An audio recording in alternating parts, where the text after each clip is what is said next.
about need of studying social science through interdisciplinary perspective. Okay, now when we talk of interdisciplinary perspective, if you remember last time I gave you an example of having the shortage of potable water in some area. Okay, and if you are see as we all subjects. So when we talk of having interdisciplinary perspectives, it would be both for the discipline as well as for the subject. But since we are going to be would-be teachers, we'll also focus on interdisciplinary perspective for teaching the subject in the schools. Okay. Now coming on to the need of studying social science through interdisciplinary perspective. Uh, First, yeah, I was talking about the example that I had given you last time, the shortage of potable water or not getting potable water if the bore wells or wells are being digged into a certain place. एक geographical place है जहाँ पे portable water नहीं है, पीने का पानी नहीं है, और अगर उसमें वेल बनाते हैं या बोरवेल बनाते हैं तो भी जो पानी आता है वो खारा आता है या फिर it is not good for drinking. Okay, so to solve this problem we had seen that there are different things which we have to understand. First, we have to understand that why such a problem occurs.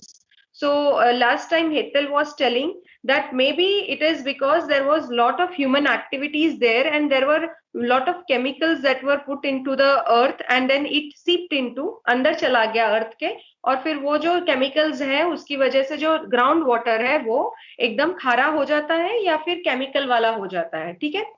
So this is one thing. Second is the soil might be naturally उधर का soil ही ऐसा होगा. So there comes the role of a chemistry person. Okay, so analyzing things in that manner. Then I think we have talked about physics, we have talked about mathematics, that at what depth we should dig, or at what locations we should dig the well so that we can get a better water. मतलब पहले से अच्छा मिल सके उसके लिए हम लोगों को रिसर्च करना पड़ेगा. So when we talk of interdisciplinary perspective in the what to say, yeah, in terms of social science as a discipline, it means that we have to see researches in social sciences with an interdisciplinary perspective. So when you talk of social science ka research topics, they would be usually issues which are there in the society, है ना. जैसे पीने का पानी नहीं मिल रहा है, कहीं पे जो सीवेज या वेस्ट वाटर मैनेजमेंट है वो ठीक नहीं है, या तो फिर कहीं पे पावर्टी की वजह से कोई एरिया है जो बहुत अच्छे से डेवलप नहीं हो पा रहा है, तो उसके रीजंस क्या है. तो ये ऐसे सोशल प्रॉब्लम्स ही social science as a discipline में पॉप अप होंगे फॉर रिसर्च. ठीक है. तो ऐसे कोई प्रॉब्लम को जब हम अलग अलग डिसिप्लिन के पर्सपेक्टिव से समझकर उसे सॉल्व करने की कोशिश करते हैं, या हम लोग अलग अलग डिसिप्लिन के एक्सपर्ट्स को लाते हैं और एक कॉमन सॉल्यूशन निकालने की कोशिश करते हैं उस प्रॉब्लम को सॉल्व करने के लिए, then we can say that we are solving the social problems, or we are researching the social science research topics with an interdisciplinary perspective. ठीक है. So this is one thing.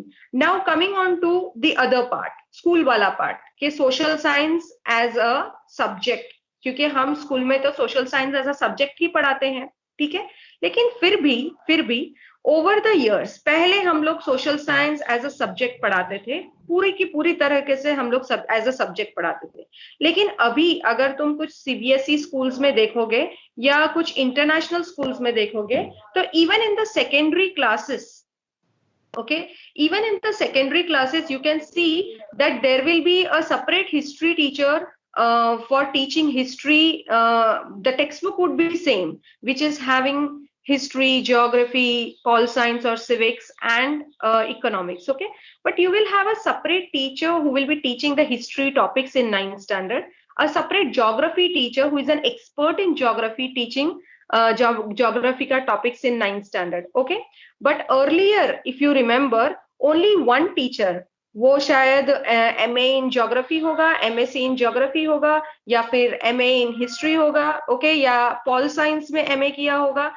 So there, anyone out of these postgraduates, anyone can be a social science teacher, okay. But over the years, we have changed this pattern, and now in the secondary classes, at least, we have subject experts who are teaching this, okay. So if that is happening, it means that society wants that students should get a disciplinary perspective to teach learning of social science topics, right? क्योंकि social science के topics जो है वो हम लोग जब 9th और 10th में पढ़ते हैं तो हम लोग को ऐसा लगता है कि ओ ये हिस्ट्री का है, ये ज्योग्राफी का है, तो कोई भी टीचर पढ़ा देगा, ओके. अगर हम इस पर्सपेक्टिव से बच्चों को सिखाएंगे, then we are not going to give a detailed understanding about the different disciplines.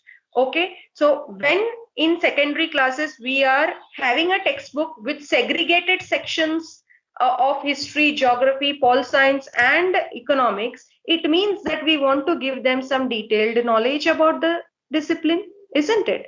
And hence, in some of the school and in many of the schools, some of the schools, in many of the CBSE schools and international schools, the secondary classes, you have specialized teachers to teach the topics of different disciplines within the social science textbook, okay. So let us come to the topic now. इतना मुझे आपको एक background देना था, ठीक है. अब मुझे लगता है कि आप लोगों ने दोनों तरीके से समझ लिया होगा कि why there is a need of understanding social science into interdisciplinary perspective if we consider social science as a discipline, ठीक है. अगर हम सोशल साइंस को एक डिसिप्लिन समझे तो उसमें pol science, history, anthropology, sociology, बहुत सारे क्या बोलते हैं सब डिसिप्लिन है जो जिसको कंबाइन करके वो डिसिप्लिन बनता है. तो अगर हम लोगों को सोशल साइंस के कोई भी रिसर्च टॉपिक को रिसर्च करना है, then we should have different disciplines which will come into play and which will help us get the solutions, okay.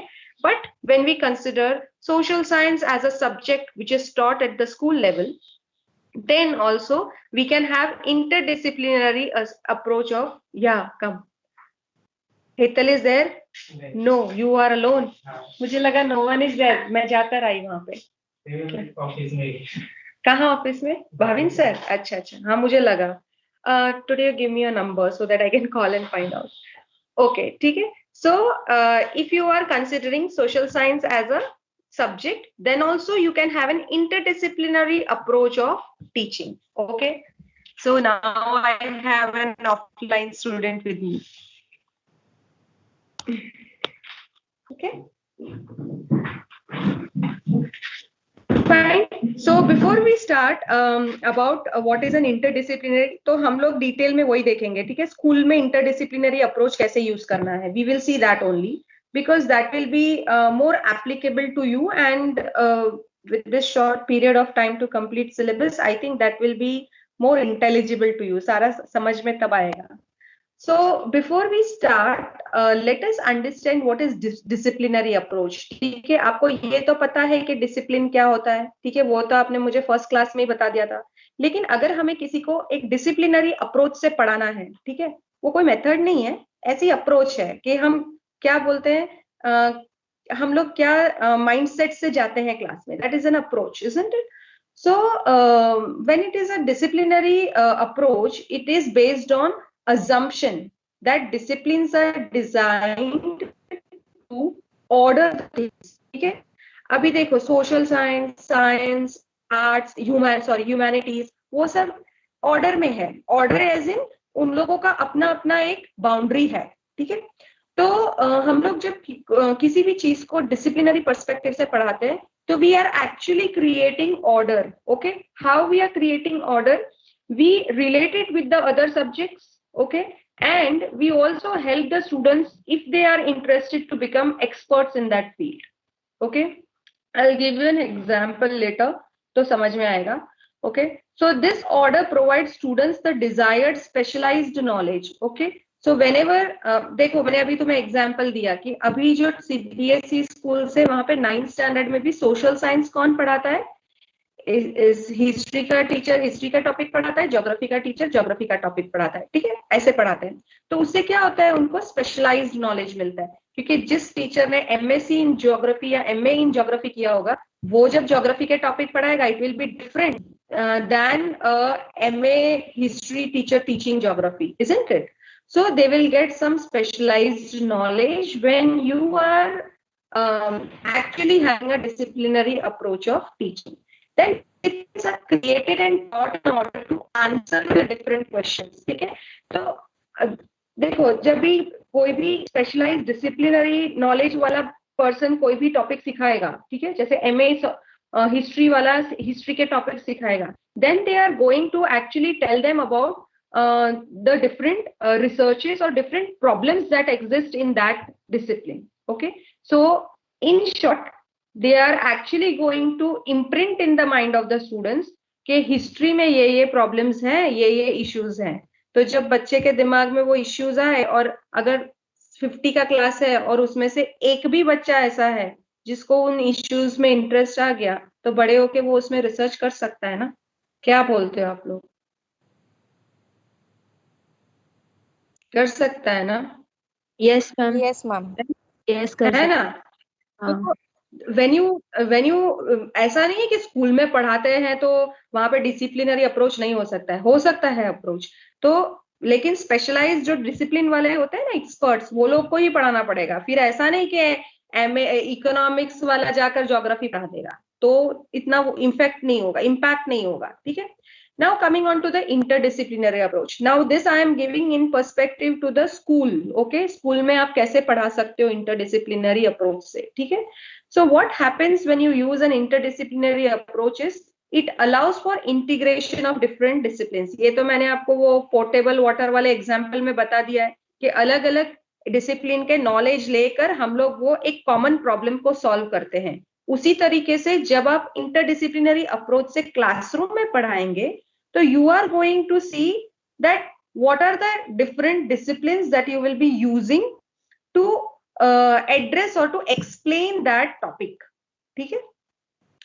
So this way you should plan your, ऐसा नहीं कि अब हिस्ट्री का है तो फिर अभी दूसरे कौन से सब्जेक्ट्स इसमें आ सकते हैं. सपोज वॉर सिखा रहे हो आप, ठीक है, सेकेंड वर्ल्ड वॉर, तो इसमें कौन से दूसरी चीजें आ सकती है. या केमिस्ट्री कैन काम के वहां पे बॉम्ब्स यूज हुए थे, एटम बॉम्ब्स यूज हुए थे, ठीक है, तो उसका क्या कंपोजिशन था, कंपोजिशन एग्जैक्टली नहीं, लेकिन क्या मेन मटेरियल्स था जिसकी वजह से डिफरेंट कंट्रीज में आज तक भी उसका इम्पैक्ट है. ओके, सो जो सोशल इम्पैक्ट हुआ, ठीक है, वो बताना चाहिए. तो दैट वहां पे सोशल साइंस आ गया, केमिकल्स क्या यूज हुए थे तो केमिस्ट्री आ गया. ठीक है. Then you can have how it affected the environment, then environmental science आ गया. Okay, so if you are going to use these perspectives to teach a topic in history, then I think that this is an interdisciplinary approach of teaching. Okay, now coming on to okay, so when you are teaching like this, it creates a holistic knowledge. Okay, using an interdisciplinary approach of teaching social science in the school will create a holistic approach of teaching. ठीक है, क्योंकि सारे disciplines को आप integrate करते हो. Holistic मतलब you have a you have different perspectives or different what to say, different perspectives of teaching. Okay, yeah, different perspectives of thinking on the same topic. Then it facilitates cross traditional boundary among the academic disciplines. Okay, तो अलग अलग discipline का आप knowledge use करके एक topic पढ़ाओगे, so there is a cross disciplinary approach that is going on, right? Then you have this approach will also help in making a single entity, and it cannot be divided into different disciplines. Okay, so what it gives, see, there are two things that are happening. Okay, when you are using an interdisciplinary approach to teach, जैसे मैंने आपको ये war वाला example बताया, तो उसमें आप chemistry में से वो जो केमिकल्स थे एटम बॉम्ब के वो बताओगे, फिर आप बताओगे कि एनवायरनमेंट पे क्या इफेक्ट हुआ तो वो एनवायरनमेंट साइंस हो गया, आप बताओगे कि सोशल लाइफ पे क्या इफेक्ट हो गया तो वो सोशियोलॉजी हो गया. ठीक है, तो जब आप किसी टॉपिक को इस तरीके से पढ़ाते हो ना, तो स्टूडेंट्स एक तो वो टॉपिक सीखते हैं, ठीक है, उसके बारे में ज्यादा इंफॉर्मेशन मिलता है. दूसरा ये होता है कि स्टूडेंट्स के अंदर एक थिंकिंग पैदा होती है कि किसी भी चीज को हमको अलग अलग तरीके से सोचना चाहिए। ऐसा नहीं है कि you have to think only in one direction कि ये है मतलब ऐसा ही होगा। Okay, so they will understand that different subjects are integrated with each other to create the knowledge. ठीक है, अभी नॉलेज क्या है, टाइप्स ऑफ नॉलेज क्या है, आपको पता है because you have done BEd. ठीक है, they don't know, but when they are actually learning that topics in this manner, then they understand that maths का भी social science में अपना importance है। ठीक है, science का भी अपना importance है social science में। Okay, so they understand that these subjects which are being taught in different periods, science में science का subject, maths में maths का subject, वो watertight नहीं है। ऐसा नहीं है कि maths में जो पढ़ाया जाता है वो कहीं और applicable नहीं है, सिर्फ maths के लिए applicable है। No, so you are actually broadening their horizons and thinking।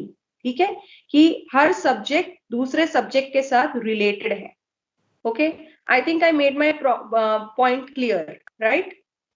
सो एक तो उनको उस टॉपिक रिलेटेड नॉलेज मिलता है, और दूसरा उनको ये पता चलता है कि सारे जो सब्जेक्ट्स है वो वाटर टाइट कंपार्टमेंट नहीं है कि मैं तो मैथ्स में अच्छा नहीं हूँ, मैं मैथ्स में ये नहीं हूँ, लेकिन मैथ्स का इम्प्लीकेशन सोशल साइंस में भी है, सोशल साइंस का इम्प्लीकेशन मैथ्स में भी है, वो उनको समझ में आएगा। So what happens is they broaden their thinking, उनका थिंकिंग ब्रॉड हो जाएगा। ठीक है, did you get what I am saying?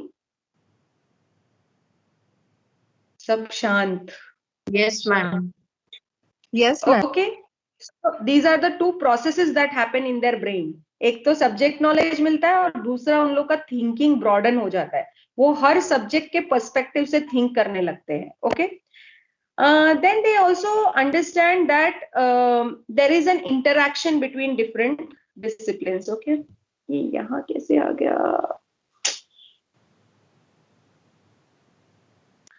Okay, I have an example of money। Okay, money can also be taught। Suppose money is a topic। Okay, money होता है ना topic, third standard fourth standard में money is a topic to be taught। Okay, rupees कितने होते हैं, पैसे, एक रुपी में कितने पैसे होते हैं, वो सब कुछ। Okay, so I got an example in which they have said that that can be taught with the perspective of mathematics। जब आप सिखाओगे कि एक रुपए में इतने पैसे होते हैं, that is mathematics। आप बताओगे कि 5 पैसे मिला के एक रुपया बनता है, that is mathematics। okay, then you have commerce। okay, wherein you can tell them कि अगर आप पैसे दोगे तो ही आप लोग कुछ खरीद सकते हो मार्केट से। okay, so that is commerce। okay, dealing buying things with the help of money। then it is written that language also has an important role। money को सिखाने में language का भी important role है। क्या role है? आप उसका structure बताते हो कि नोट कैसा होता है, 20 रुपीस का नोट भी आता है, 10 रुपीस का नोट भी आता है और सिक्का भी आता है, तो how it has been designed, उसके पीछे क्या क्या symbols हैं। when you are teaching all this, it is encompassing arts। ठीक है, then you have languages। okay, languages तो आप उसको explain करने के लिए language ही use कर रहे हो। ठीक है, या फिर आप उनको बोलोगे कि what is the importance of money, उस पे एक ऐसे लिखो। ठीक है, तो when the student writes, then it becomes a language related aspect। क्योंकि वहां पे आप ये नहीं देखने वाले हो कि वो 20 पैसे को कैसे लिखता है 1 रुपए का, आप ये देखोगे कि how good it is organized in form of an essay, so it becomes language। okay, then you may have law and philosophy। law भी हो सकता है। क्या law हो सकता है? मतलब हायर क्लासेस है तो लॉ यूज कर सकते हैं, जीडीपी वगैरह कनेक्ट करके। छोटे क्लासेस में लॉ यूज नहीं कर सकते। ठीक है, then you can also use philosophy. अगर छोटे बड़े क्लासेस हैं तो you can even give them knowledge of philosophy related to money. ठीक है, जैसे लोग बोलते हैं पैसा तो हाथ का मैल है, लेकिन you have to tell them that पैसा is a resource. so you should not kill people or utilize क्या बोलते हैं relationship in place of this money. Money को रिलेशनशिप को मनी सब्स्टिट्यूट नहीं कर सकता है। ठीक है, तो when you are giving such things in the class, then they understand that money is just a resource। so what you have to teach through money is that it is just a resource। अब छोटे बच्चों को हम लोग इतना philosophy नहीं सिखा सकते because they are just in their growing age, but in secondary classes if you have such a topic you can teach. Okay. Okay, then that day I was also telling you what is multidisciplinary approach. Multidisciplinary approach is a little bit different than interdisciplinary. Usually हम लोग use नहीं करते हैं schools में, but just to give you an idea, it is defining or understanding a concept from the perspectives of different disciplines. Okay, and it involves solution of a problem separately. Okay, I'll tell you how. सी वो portable water वाला example लेते हैं, ठीक है. वहां पे portable water क्यों नहीं मिल रहा है उस एरिया में, उसको सॉल्व करने के लिए केमिस्ट भी आएगा, केमिस्ट्री वाला भी आएगा, क्या बोलते हैं एनवायरमेंटल साइंटिस्ट भी आएगा, साथ में सोशल साइंटिस्ट भी आएगा. सब मिलकर बैठ के सोचेंगे कि हम इसके लिए क्या कर सकते हैं. ठीक है. सो this is interdisciplinary. But if portable water नहीं है, उसका एक रिसर्च जो है वो सिर्फ एक सोशल साइंटिस्ट कर रहा है. ठीक है. तो सोशल साइंटिस्ट क्या करेगा, सोशल साइंटिस्ट विल ट्राई कि उस एरिया में लोगों को पीने का पानी कैसे मिल सकता है. तो वो कहीं से मतलब जहां पे सराउंडिंग वाले एरियाज में पानी मिलता है वहां से वो पाइप मतलब एक्सटेंड करने के लिए बात करेगा. ठीक है. इस टाइप से बात करेगा.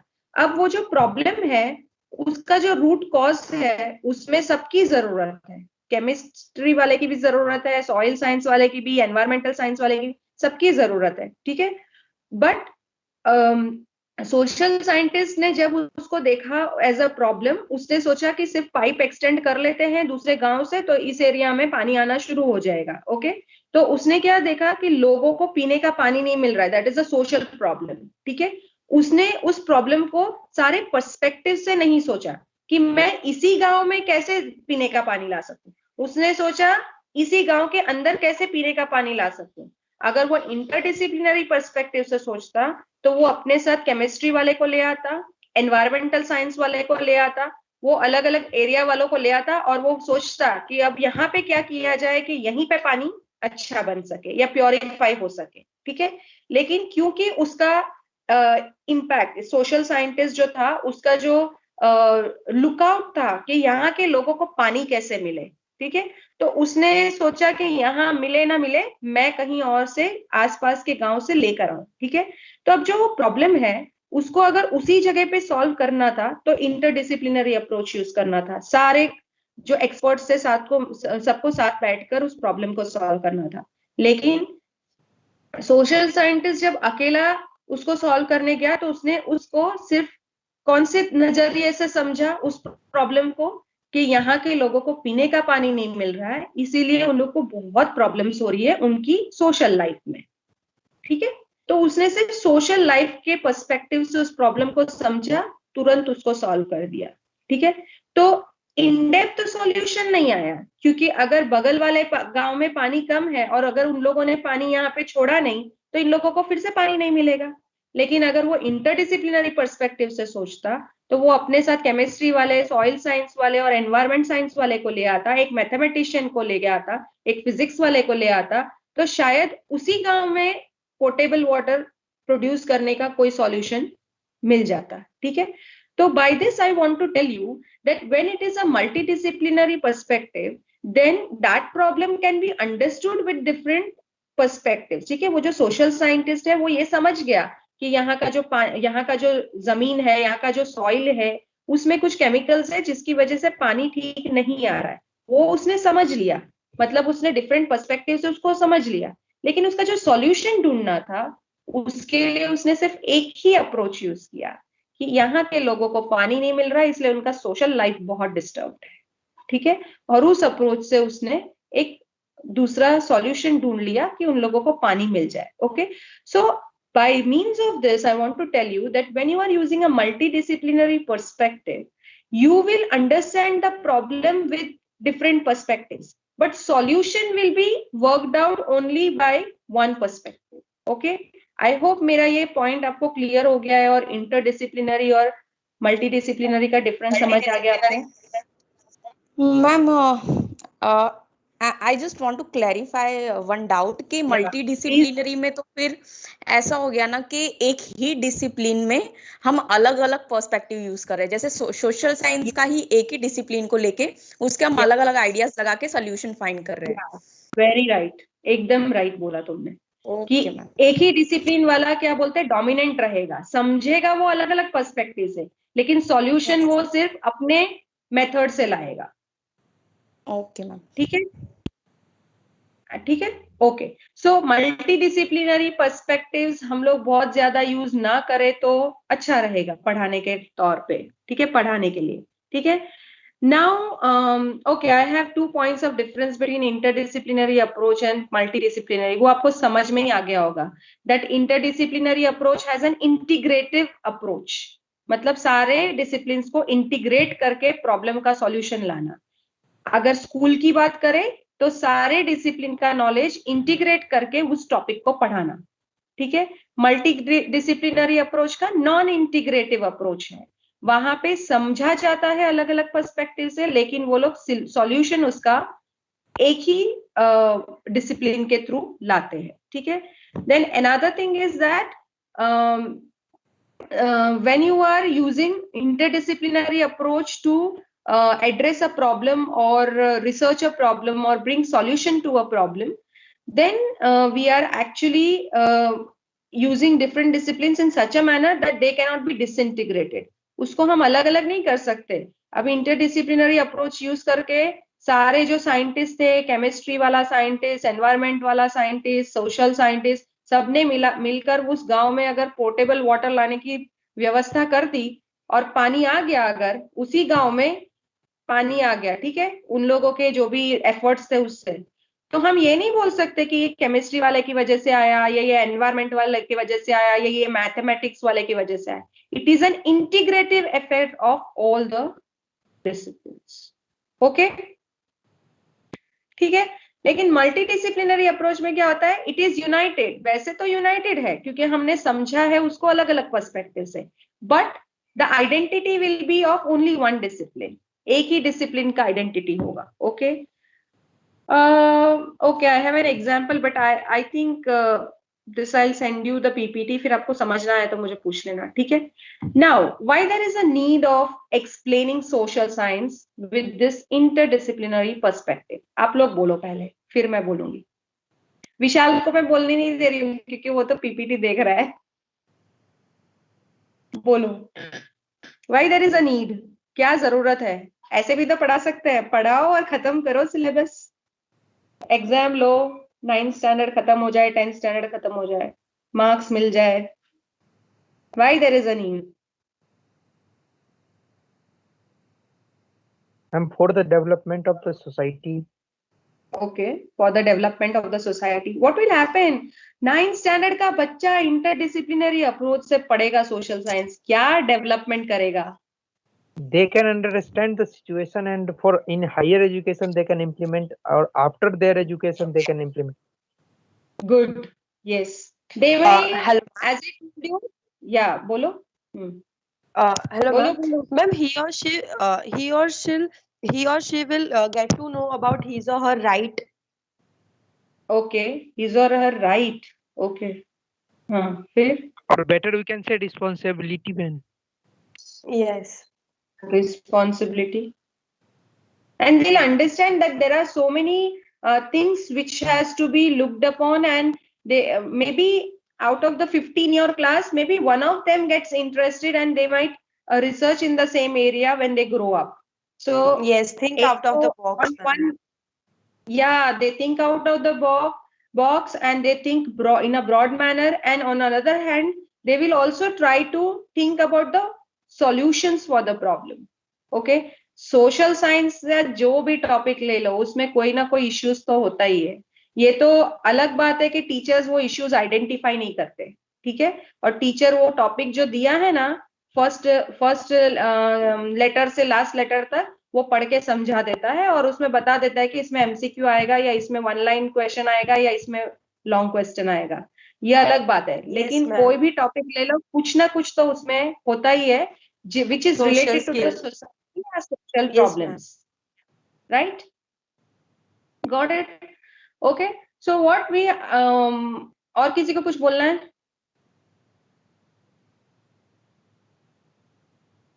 नहीं. Okay. So Ma'am, we give it them, will, yeah. ma'am, Yes, it will develop their interdependency skills.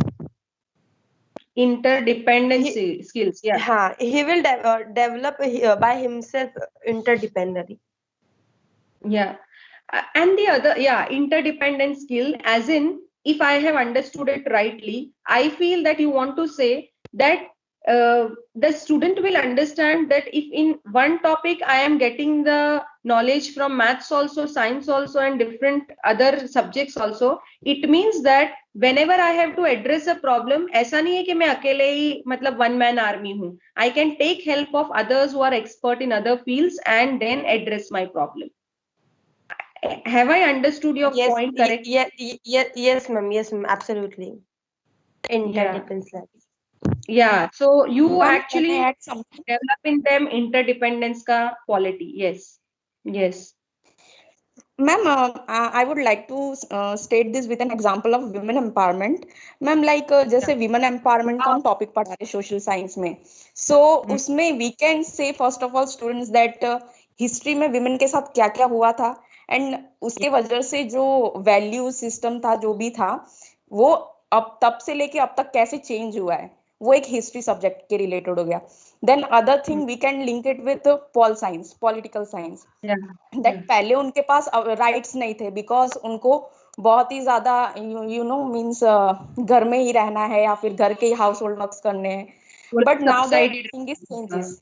Yes ma'am. So with the help of interdisciplinary approach एक टॉपिक को हम बहुत ही होलिस्टिक वे में कंप्लीट उसका पिक्चर दे सकते हैं कि बच्चे को ज्यादा ब्रॉडर थिंक वो कर पाए इन दैट. और ये सिर्फ सोशल साइंस में ही नहीं, साइंस, मैथ्स और दूसरे सब्जेक्ट्स में भी पॉसिबल है. The only thing is that the teachers need to think about it. Okay? अब ये सोशल साइंस का टॉपिक है तो इसका मतलब ये नहीं कि सिर्फ सोशल साइंस में ये possible. It is possible in all the subjects. Okay? So why there is a need of using interdisciplinary approach of teaching in schools is, one is there are a lot of social problems. Okay, we have diverse social problems. This is one point. ठीक है, हमारे जो social problems है society में वो ऐसे नहीं है कि कोई भी खड़ा हो जाएगा और प्रॉब्लम्स का सॉल्यूशन निकाल देगा. ठीक है, कोई भी प्रॉब्लम देख लो सोसाइटी का, सब ऐसे ही है. ठीक है, for example take poverty. Okay, can a person alone with just having the knowledge of economics solve it? No. Pol science वाला भी चाहिए, economics वाला भी चाहिए. ठीक है, social science वाला भी या sociology वाला भी चाहिए.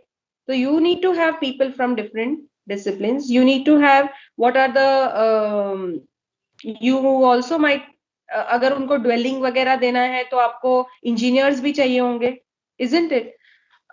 Okay, so social problems are diverse, so we need to teach social science. अभी मैं social science ही बोलूंगी क्योंकि ये unit is related to social science, but इसका मतलब ये नहीं है कि साइंस और मैथ्स को हम इंटरडिसिप्लिनरी में नहीं पढ़ा सकते. ठीक है, so social problems which are there in social science teaching, they are diverse, so we need to teach them with interdisciplinary perspective of teaching. Why? So that they have a broadened horizon and they think of solving the problems rather than just sitting and complaining के देखो ये problem भी है, वो problem भी है, ऐसा भी है, वैसा भी है.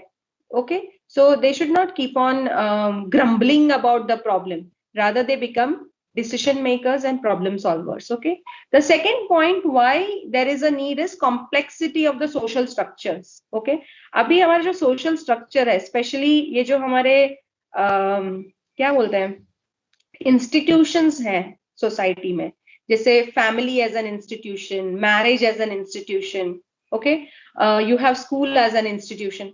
So ये जो सारे structures है वो बहुत complex हो गए हैं. Okay, think about a school which was there in the Vedic era, जहाँ पे कुछ हैंडफुल ऑफ स्टूडेंट्स आते थे, एक गुरु होता था, वो उसको बहुत कुछ पढ़ा देता था और स्कूल खत्म. ठीक है, दूसरे दिन उसके बारे में डिस्कशन करता था, मेडिटेशन होता था, आपस में क्या बोलते हैं डिबेट्स होते थे और खत्म. ठीक है, think about the schools now.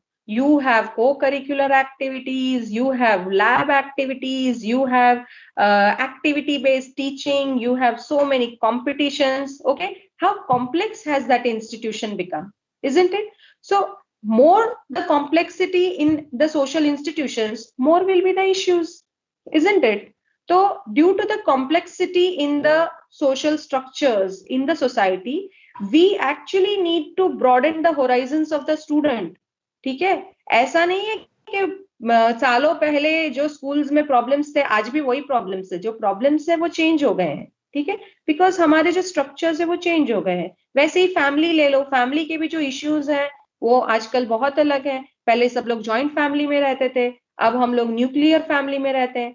तो न्यूक्लियर फैमिली में हम क्यों रहने लगे? क्योंकि खर्चा बढ़ रहा था या बहुत सारी चीजें थी जो जॉइंट फैमिली में हमें नहीं मिल रही थी, हम अपना सेविंग नहीं कर पा रहे थे। लेकिन at the same time what are the issues? Students जो छोटे बच्चे हैं उनको टेक केयर करने के लिए ग्रैंड पेरेंट्स नहीं है साथ में, या फिर कोई फैमिली मेंबर्स नहीं है, उन लोगों को जो वैल्यू सिस्टम मिलना चाहिए फैमिली से वो नहीं है, उन लोगों को जो अफेक्शन मिलना चाहिए, उन लोगों को जो सिक्योरिटी फील होनी चाहिए वो नहीं है फैमिली में, because mother is working, father is working to keep. Nuclear family है तो कमाई का जरिया भी तो बढ़ना चाहिए ना, तो दोनों को वर्क करना पड़ रहा है। अगर जॉइंट फैमिली होता तो जितने लोग कमा के लाते उसी रिसोर्स में सारा मैनेज हो रहा था, ठीक है। सो ये the complexity of each institution और each structure in the society has increased, and because of that we have so many social issues that we need to actually teach the students in interdisciplinary perspectives so that they find out solution for these issues. Okay, then expectation of technically sound solutions. Okay, अगर आप लोग जो पहले के जमाने में किसी भी सोशल प्रॉब्लम के लिए सॉल्यूशंस देते थे, वही सॉल्यूशन अगर आप अभी दोगे तो नहीं चलेगा। फॉर एग्जाम्पल, अगर पॉवर्टी इज अ प्रॉब्लम, ठीक है, पॉवर्टी पहले भी थी अभी भी है, ठीक है, वो तो लाइफ लॉन्ग चलेगी क्योंकि हम एक डेवलपिंग कंट्री है और हमारा पॉपुलेशन भी कॉन्स्टेंटली इंक्रीज हो रहा है, ठीक है, इसीलिए हमारे में पॉवर्टी तो रहेगी। Now if you look at it, जो पहले के जो क्या बोलते हैं पॉलिसी मेकर्स है, उन्होंने पॉवर्टी को एड्रेस करने के लिए क्या पॉलिसीज बनाई थी?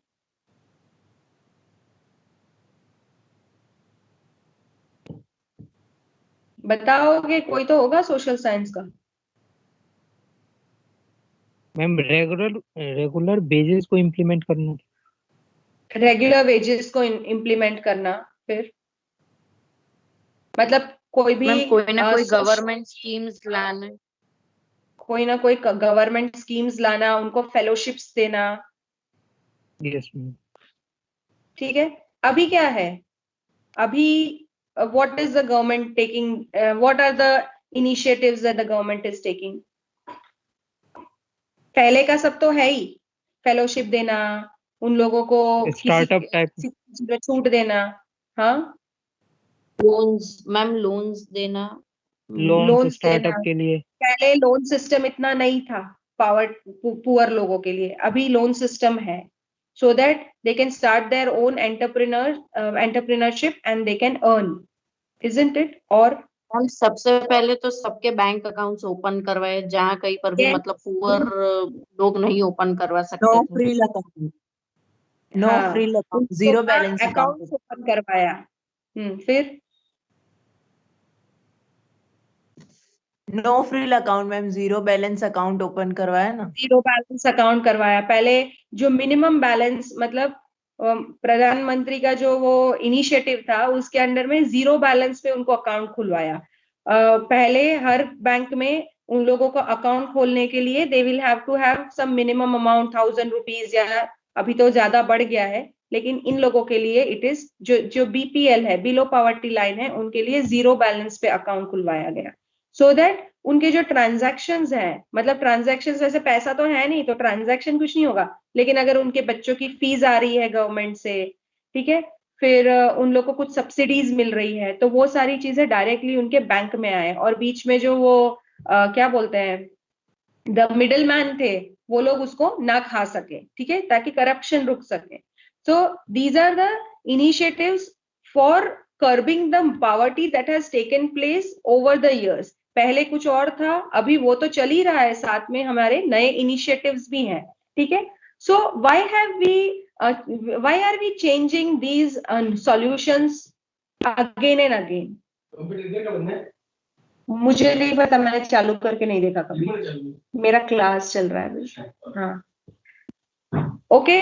सो why are we bringing in new solutions? Because जो पुराने सॉल्यूशंस थे वो हमारे जो टॉपिक्स हैं उसको, हमारे जो इश्यूज हैं उसको कंप्लीटली एड्रेस करने के लिए क्या बोलते हैं, सक्षम नहीं थे, इसीलिए we are using these new solutions. Okay, so more the complexity in the society, more is the expectation to have technically sound solution. ठीक है, टेक्निकली साउंड यानी उस प्रॉब्लम को अच्छे से एक्सप्लेन कर सके, उस चीज को एक्सप्लेन कर सके और सॉल्व कर सके, वैसे सॉल्यूशन का एक्सपेक्टेशंस बहुत ज्यादा हो जाता है, क्योंकि सोसाइटी का जो कॉम्प्लेक्सिटी है वो बढ़ता जा रहा है। ठीक है, तो 3 पॉइंट्स हुए। ठीक है, हम लोगों को इंटरडिसिप्लिनरी पर्सपेक्टिव से इसीलिए पढ़ाना चाहिए, एक तो क्योंकि सोशल प्रॉब्लम्स डाइवर्स होते जा रहे हैं, दूसरा सोसाइटी का स्ट्रक्चर बहुत ज्यादा कॉम्प्लेक्स हो गया है, तीसरा सारे प्रॉब्लम्स के लिए एक्सपेक्टेशन है सोसाइटी का that we should have technically sound solutions. Okay, और चौथी बात ये भी है कि research has found that when human brain researches and or understands the information in an holistic or an interdisciplinary perspective, it creates more and more research in the society. ठीक है, तो अगर हम लोगों ने स्कूल में ही उन लोगों को इंटरडिसिप्लिनरी पर्सपेक्टिव से सोचने के लिए क्या बोलते हैं उन लोगों को इनिशिएट कर दिया, then when they grow up also they will be thinking in the same pattern. ठीक है, जो भी हम सब्जेक्ट्स पढ़ाते हैं ना, वो सारे सब्जेक्ट्स का टॉपिक का नॉलेज तो उनको मिलता ही है, लेकिन we are actually making them learn the thinking process. Okay, ये आपने शायद ह्यूमन डेवलपमेंट में सीखा होगा, थिंकिंग प्रोसेस के बारे में। नहीं सीखा है तो वेब पे फाइंड करके पढ़ो। तो हर एक जो स्टूडेंट है उसका अपना एक थिंकिंग प्रोसेस होता है। ठीक है, तो उसी के बेसिस पे वो नॉलेज को गेन करता है और नॉलेज को याद रखता है। तो हम लोग क्या करते हैं, जब हम इंटरडिसिप्लिनरी अप्रोच से पढ़ाते हैं तो actually we are helping them to become better researchers in future. Okay, इसीलिए आजकल इतना ज्यादा मतलब पॉम्प है। क्या है पॉम्प? कि we should have activity based teaching, we should have learner centred methods of teaching. Why all this? Because we actually want that the students should be better thinkers. वो लोग creatively think करे, वो लोग क्या बोलते हैं, वो लोग critically think करे किसी भी टॉपिक के बारे में और फिर उसका सॉल्यूशन लाए या फिर उसको प्रेजेंट करें। ठीक है, एट द स्कूल लेवल अगर उन्होंने एक टॉपिक को क्रिटिकली थिंक करके प्रेजेंट भी कर दिया तो वो जो क्रिटिकल थिंकिंग वाला प्रोसेस है वो तो उनके दिमाग में शुरू हो गया ना। तो जब वो सोसाइटी में एज ए सिटीजन जाएंगे आफ्टर स्कूलिंग एंड आफ्टर उनका studies, then that process is going to continue. Okay, so this is what will help in improving their thinking process when we are teaching with the interdisciplinary approach of teaching. Okay, अब बात आती है कि हम लोग उसको किस तरीके से इंटरडिसिप्लिनरी अप्रोच से पढ़ा सकते हैं, वो हम नेक्स्ट क्लास में पढ़ेंगे। ठीक है, उससे पहले I have few things to say about your exam and I have few things to say about your assignment submission कहाँ करना है वो हमने आपको बताया नहीं है। ठीक है, अब तक नहीं बताया ना आपको, इसीलिए नहीं बताया है क्योंकि हम लोग असाइनमेंट सबमिशन आपका मूडल पे लेंगे। मोस्ट प्रोबेबली मूडल अभी एक्टिवेट हो जाने वाला है in may be about in a couple of days, 2-3 days या 4-5 डेज। ठीक है, तो हम आपको बता देंगे कि कैसे मूडल पे सबमिट करना है। ओके, तो असाइनमेंट वहां सबमिट करना है। दूसरी बात है about the exam. Okay, the mid sem exam that we had postponed, if you remember, Jyotsna ma'am ने आपको बोला था कि आपके मिड सेम एग्जाम्स होंगे एंड ऑफ जैन में, लेकिन हमने वो ऑन होल्ड रखा था। You already know what are the top units which will be included in your exam. Okay, Panigrahi sir ने जो पढ़ाया है, पाठक सर ने जो यूनिट पढ़ाया है और ज्योत्सना मैम ने साइंस वाला जो यूनिट पढ़ाया है मतलब ठीक है, तो वो आपको ऑलरेडी पता है। Now we are going to have your exam on 6th, ठीक है, 6th of February we will have your mid-sem exam. Okay. Now on that day we are thinking that we will take yes. Ma'am but 5th को तो already हमारी exam है internal की। Yes, ma'am. Ma'am please 7th को कर दीजिए Ma'am, या 7th को दो ना please. एक दिन तो मैम, एक दिन तो रिवाइज करने, एक दिन तो चाहिए ना मैम। 6 तारीख को, हाँ ठीक है, पर 6 तारीख को कौन सा एग्जाम है वो तो बताओ। 5th को एग्जाम है। असेसमेंट वाली 1121।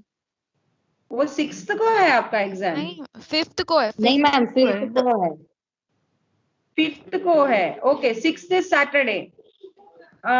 Fine, then I'll discuss with the convener and I'll let you know. मैं आपके ग्रुप में डाल दूंगी मैसेज आज, ठीक है? Okay, ma'am.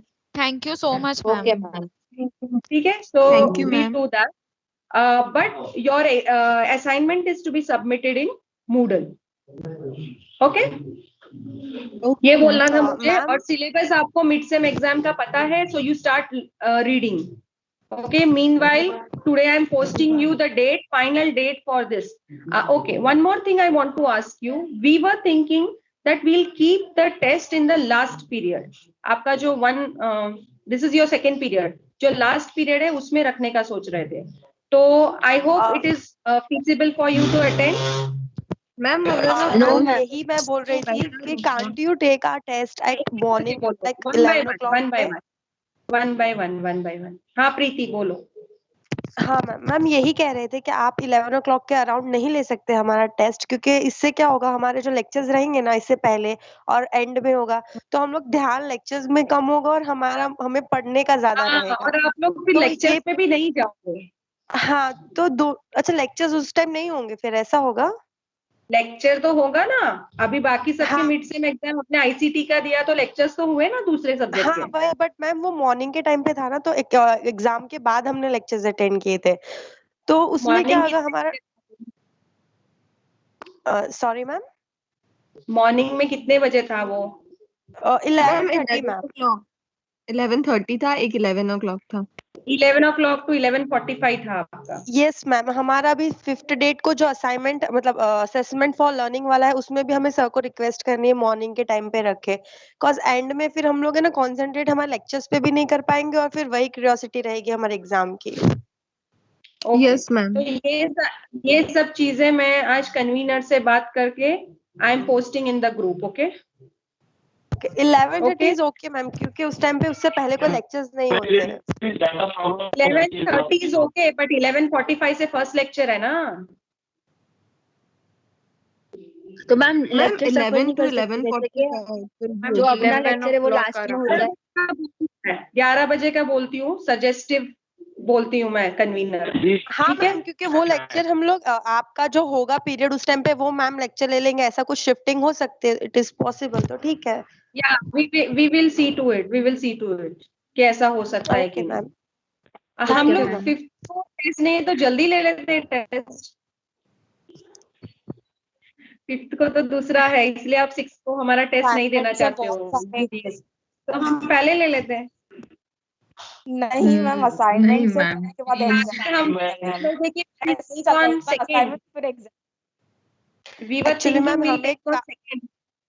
एक्चुअली मैम हमारे सबमिशंस भी है ना यही डेट्स पे है। मैम 8 को सजेस्टिव हो सकता है।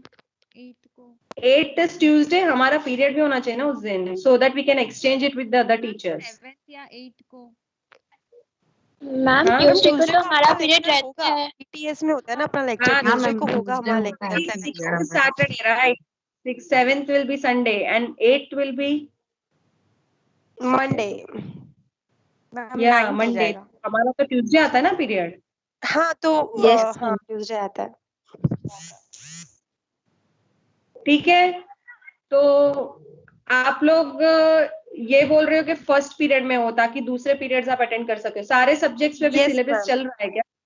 ओके, हाँ, ऐसा सब में चल रहा है, सब में ongoing है। ऐसा कोई सब्जेक्ट है जिसका सिलेबस खत्म हो गया हो No, and we can ma'am, ऐसा यूटिलाइज कोई that subject period for your नहीं है। टेस्ट? नो मैम, No, अभी तक ma'am. ऐसा कुछ नहीं। नो अभी तो ऐसा कोई नहीं है मैम। नहीं है। इनफैक्ट टीचर्स एक्स्ट्रा क्लास ले रहे हैं मैम कंप्लीट करने के लिए। या मैं भी लूंगी for contemporary. Okay ma'am. Okay ma'am. Contemporary में मेरा बाकी है। ठीक है, चलो तो फिर then we break for the day. It's already 40 and I think you have the next class. तो फिर मैं कन्वीनर से बात करके पोस्ट द मैसेज। ओके, हाँ मैम, प्लीज टाइम मॉर्निंग का रखना है कि रिक्वेस्ट रहेगी मैम प्लीज? 11 to 11:45 वाली। Yes ma'am. Yes ma'am. 11:45 to 12 I don't promise 12:40. you this. I will keep this. I will discuss this with the convener. अगर he says yes, then we'll do. Otherwise, we'll exchange something. We'll do exchange करके कुछ ऐसा कुछ करेंगे कि पहले आपका test हो जाए उस यस तरीके से। Ma'am. Okay? We Okay. understand that it's so difficult कि टेस्ट है और फिर साथ में क्लासेस भी हैं। लेक्चर्स भी ले रहे हैं। एक्चुअली मैम प्रॉब्लम कोई नहीं होगी, हम लेक्चर्स में कंसंट्रेट नहीं कर पाएंगे। हाँ, वो बात तो है। You will be constantly thinking about the test. हाँ, और हम वही पढ़ते रहेंगे ऑनगोइंग लेक्चर्स में, यही होगा। ठीक है, बहुत पढ़ते हो आप लोग। ठीक है, I'll talk and I'll let you know. Okay? Okay Fine ma'am. then. Okay ma'am. Okay, Bye. thank you, ma'am. ma'am. Thank you. Good day, ma'am. Thank you ma'am, bye. Bye ma'am.